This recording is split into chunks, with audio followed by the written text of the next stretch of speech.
امرالله صالح حکمتیار او طالبان ډیر سخت بیاب کړل. امرالله صالح څنګه غوسه شوی څه یې ویلي دي دې ویډیو کې راسره وګورئ او چینل درسره ضرور سبسکرایب کړئ.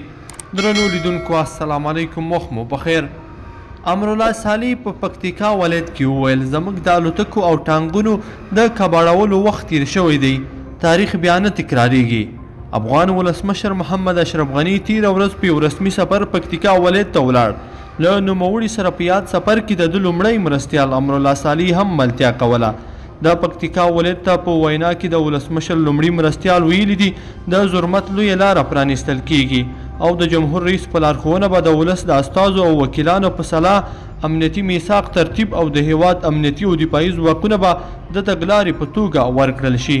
نوموړي وړاندې زیاته کړې ده زموږ د الوتکو او ټانګونو د کباړولو وخت تیر شوی، تاریخ بیا نه تکراریږي. هغه ډیر غمجن تاریخ دی. د ونډو او باج دوران هم پای ته رسیدلی دی. دوحه کې د طالبانو او حکومت د سولې خبرو په اړه صالح ویلي دي دولت د سولې لپاره ټول اړین اقدامات کړي او په دوحه کې د طالبانو ډلې سره په مذاکراتو بوخت پلاوی په ټینګ دریځ د متحد افغانستان استازیتوب کوي. د ولسمشر لومړي مرستیال د خپلو خبرو په یوې بلې برخې کې ویلي چې په دوو برخو کې د ګومل ولسوالۍ د ویشلو او په رسمي بندر د انګور اډې بدلولو په اړه د پکتیکاوالو غوښتنې منل شوي او انګور اډه یوازې د پکتیکا نه بلکې د ټول افغانستان لپاره مهمه ده. امرالله صالح زیاته کړه په پکتیکا کې د خالي بستونو د ډکولو ترڅنګ به په لومړي معاونیت کې هم د پکتیکاوالو استخدام ته ځانګړې پاملرنه وشي.